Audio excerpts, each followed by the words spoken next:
I'm Larry Ray, President and CEO of American Manganese, Inc., listed on the TSX Venture, ticker symbol AMY, A-M-Y, with proprietary patents in the U.S., China, and South Africa. Our focus is on recycling lithium-ion batteries for electric vehicles. China recently legislated the responsibility for recycling onto their electric vehicle manufacturers and importers. For more information, please visit AmericanManganeseInc.com or phone me, Larry Ray, at 778-574-4444. You're listening to HowStreet.com radio, available online at TalkDigitalNetwork.com. Welcome to HowStreet.com radio, the online source for market opinions. Here is Jim Goddard. My guest is Danielle Park, editor of the popular blog Juggling Dynamite and president of Venable Park Investment Council Incorporated. Welcome back to the show, Danielle. Thank you, Jim. On the technology front, a lot of people pretty excited that from now on, when you buy a Tesla, you've bought a self-driving car. Yeah, all of the new cars are going to be fully automated with that technology, and it's pretty amazing. I put the clip of the car ride on the blog today so people can see it, because if you haven't experienced it firsthand, which I have in the car itself, but if you haven't experienced it and you haven't seen it, you can't really believe how cool this technology is. I mean, it is in that particular segment, the driver, you see the entire car ride, all the negotiating around obstacles and traffic and other things, and then the car actually drives the driver to the front door of his work and drops him off, and then goes and parks itself in the parking lot. So it really is remarkable. And the thing I think that people perhaps are not grasping here is how transformational this is. This is not just really cool technology, but also it opens the floodgates, as it were, for the sharing economy, for automated transportation that does not require the incredible amounts of parking lots, of highways, of dead space, basically, where people are sitting bumper to bumper in their own independent cars. It just makes for a much more efficient automotive system. And now when you factor in the fact that they're running on pure electricity, which is fueled through the Tesla charging stations from solar panels, I mean, the increased leverage, if you will, off resources invested in these instances is just really wild. It changes the dynamics. It makes everything much more affordable. And I think this is why it's so important, because it's coming at a time when the world has run out of credit, when the world is cash-strapped on pretty much every single level, when pensions are, running out of benefit funds, when people are undersaved. The whole crunch is on the world right now to figure out ways to lower costs so you can pay off debt or build up savings. And that's why this technology at this time, and not to mention that it's one of the keystones to rebalancing our entire biosphere back into a sustainable environmental plan, is why it's so exciting. Well, BC's building the Site C Dam on the Peace River in northern BC. A lot of people are saying this power will not be needed because of the new technologies that will use solar power to power our cars. Of course. And the other story I put on was the Toronto School Board has this new program where, and this is something that's like an absolute no-brainer, the school in the east end of Toronto has a community-owned solar rooftop array, which they have put up on the top of the school, and the one that they've established so far is linked into the local grid, and it already supplies 1/3 of the school's annual electricity use just from this relatively small array on the top of the building. And that funds comes back to them in terms of a check, which they can then use for other educational initiatives, eco-activities within the school and the community. The fact that we have public buildings all over this country that do not have solar arrays on them is one of the most glaring, examples of waste.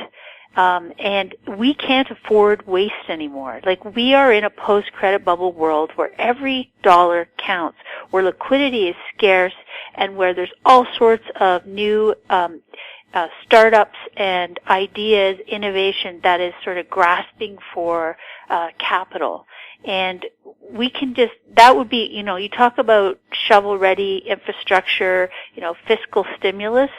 Putting solar arrays on the top of public buildings should be job number one. It'll create good jobs. It'll save, ultimately be an investment in the future. Not only does it lower our carbon, but it lowers our cost in a myriad of ways. The math is just compounded and incredible.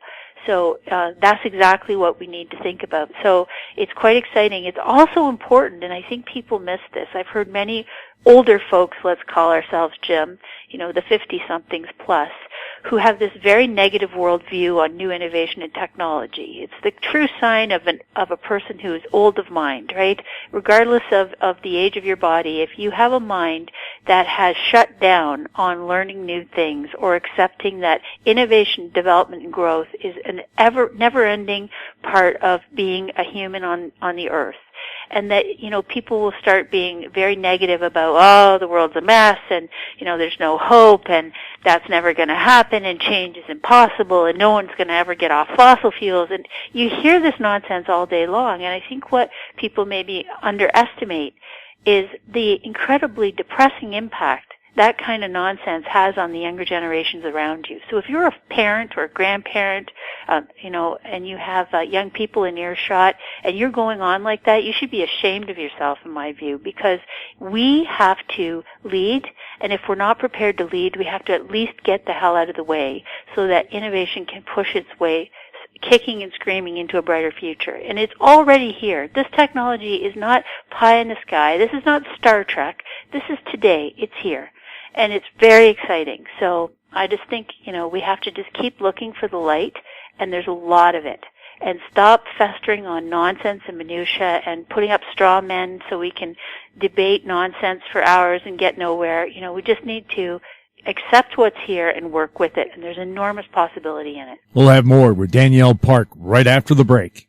GEM International is a new diamond explorer in the richest diamond producing country in Africa, located next to the fourth largest producing diamond mine in the world. International Spotlight is on an 1109 carat diamond recently discovered in Africa by a fellow Canadian junior with a proven operator and finance team. GEM International trades on the TSX Venture Exchange, symbol GI. Visit us at gemdiamondmining.com. Welcome back. We're speaking with Danielle Park. Danielle, healthcare costs are now a major concern. The Canadian health ministers got together, couldn't agree on funding. What else is new? What kind of a threat do all of us face in the future when it comes to the cost of healthcare? Yes, so obviously in Canada we presently have a taxpayer-funded system, and everyone's got very used to that, even though we've only had it since the 60s. But the problem is that, like everything else, it has to be managed properly and funded sufficiently, as well as some idea or control on the expenditures.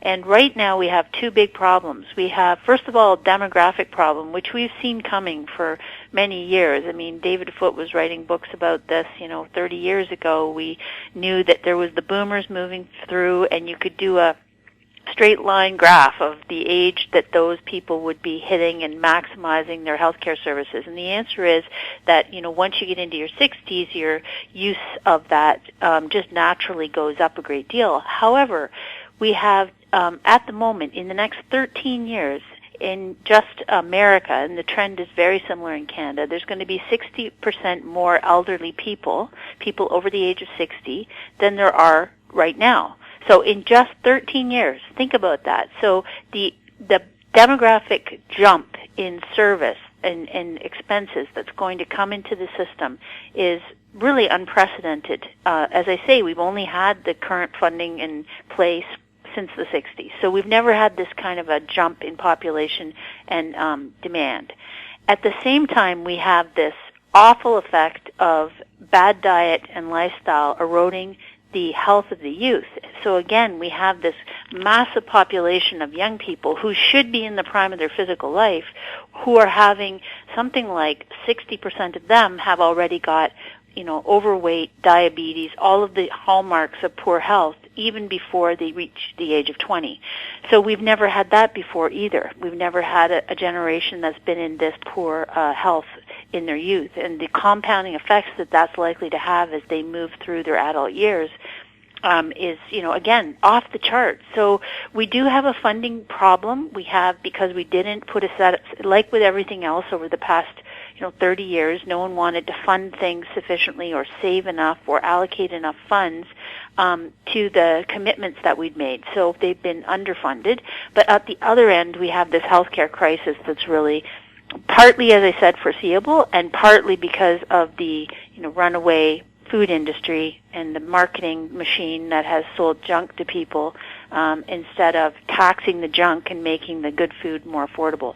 So yeah, we have a massive problem in the healthcare system, and it's just getting worse by the day. And so far, you look at the presidential debate, Jim, nobody's having the conversation, right? No one actually raises things that matter, because the math doesn't get different no matter who the president is, no matter which government's in charge. They've all passed the ball on this, and nobody wants to hear the math. But eventually the math will have to be confronted. What is the solution right now? I know the European Union is looking at a 20% tax on sugary drinks. Yep. So we need a lot. I think it needs to be multi-pronged. It needs to tax the bad food. It needs to stop the marketing of bad food to everyone as if it's, stuff we should be consuming, and certainly to young people. If people were marketing alcohol and cigarettes to our youth today, that would be considered, illegal and not to be tolerated, and yet we're marketing junk food to young people, and it's arguably as toxic or worse for their long-term health effects. So certainly we need more taxation impetus in the right place. The second thing, I think, is that we do have to look at what benefits we're providing. We probably have to have much more user pay come into the system, because we need incentives in place to encourage people to look after their own health, because the fact is that if everyone wants to abandon responsibility for their individual health, the system will collapse. It just cannot possibly fund enough for that kind of behavior. So I think we have to put personal responsibility back into the equation.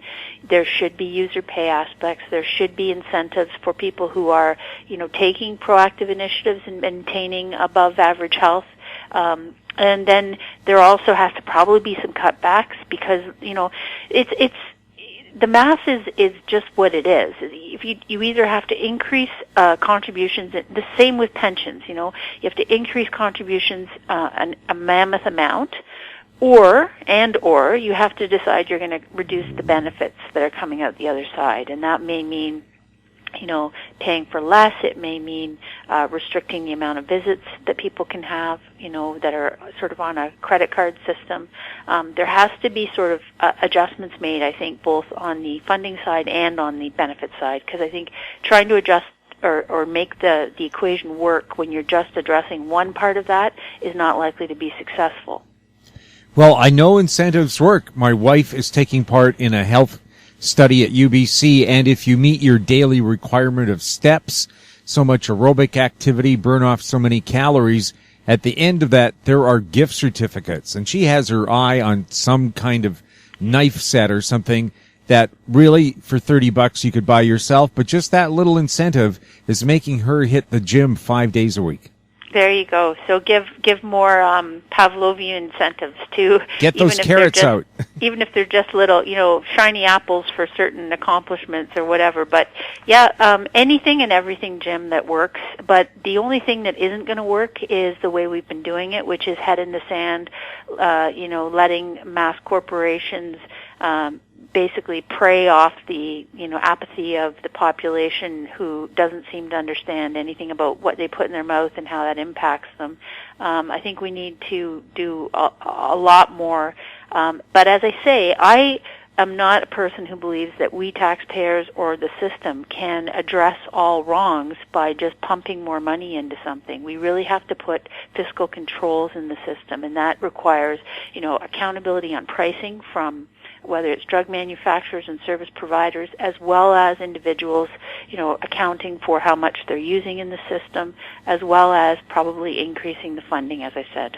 Danielle, also what's happening is retail space I know in the U.S., the anchors for malls are disappearing, and without that anchor for the mall is going to disappear. How big of a problem is that, and is that something we should be worrying about here in Canada?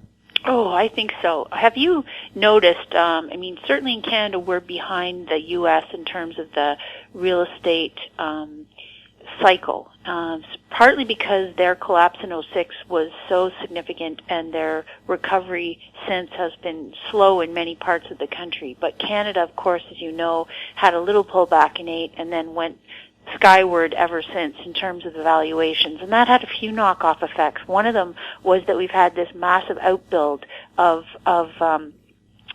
commercial retail space all over around different communities that have been built. So the housing, fuels demand for communities to be built out and to have professional space and all this stuff built.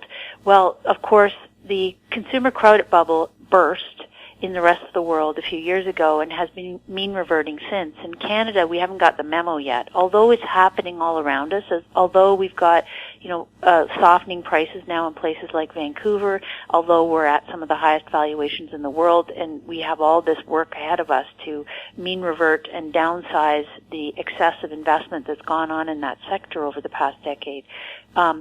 Projects that were, planned and approved many years ago are actually just being broken to soil now. And it's really a horrifying thing to watch when you're aware at the front end that the retail space is already becoming superfluous, that you see going out of sale business signs all over, that everything time you walk through the mall it's 50 to 80% off, everything in the store, that sort of thing.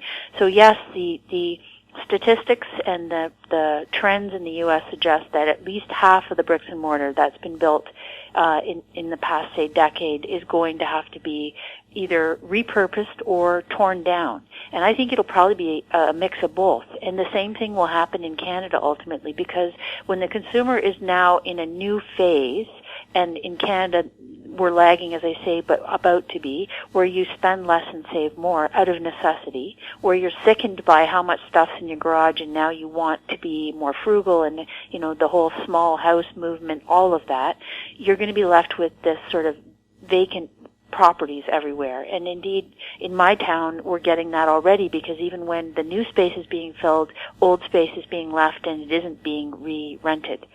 So it's a massive thing. It's also a great concern to the many people who have poured money into these sectors as investors over the past few years, looking for yield, as it were. So we've had a securitization of these debts. So the same thing, mortgages and funds that went in to help build out this space are now starting to default. And they've been packaged and sold to investors in, collateralized mortgage products, just like we had in the U.S. housing bubble in 2006 to 8. So I'm afraid that it's going to hit a few different ways. It's going to hit the actual leasing companies, the owners of the real estate, as well as the investors in the space. But as I say, there's no, this has all been overbuilt, and it's kind of all spilt milk. It's happened. What we need to now figure out is what's an intelligent thing to use this space for, since we won't need it for all this cheap stuff from Asia anymore, because people are no longer willing or interested in consuming that. And the answer, I think, is quite obvious, that we put a bunch of solar panels on the roofs of many of these structures and we turn them into hydroponic gardens. And I think that that's going to be a huge part of the solution. And so I put an article on the blog today just showing some pictures and some, this is not Star Trek, Jim. This is technology that's here today, and I think it's going to be a part of the transformation or the greening and repurposing of this redundant retail space. Danielle, thank you once again for being on the show. My pleasure. My guest has been Danielle Park, editor of the popular blog Juggling Dynamite. You're listening to HowStreet.com radio. Find us on Twitter at Talk Digital Net. Our YouTube channel is Talk Digital Network. Questions can be sent to info@HowStreet.com. I'm Jim Goddard. Thanks for listening. Comments made on HowStreet.com radio are an expression of opinion only and should not be construed in any matter whatsoever as recommendations to buy or sell any financial instrument at any time. Available online at TalkDigitalNetwork.com. HowStreet.com radio is a production of HowStreet Media Incorporated.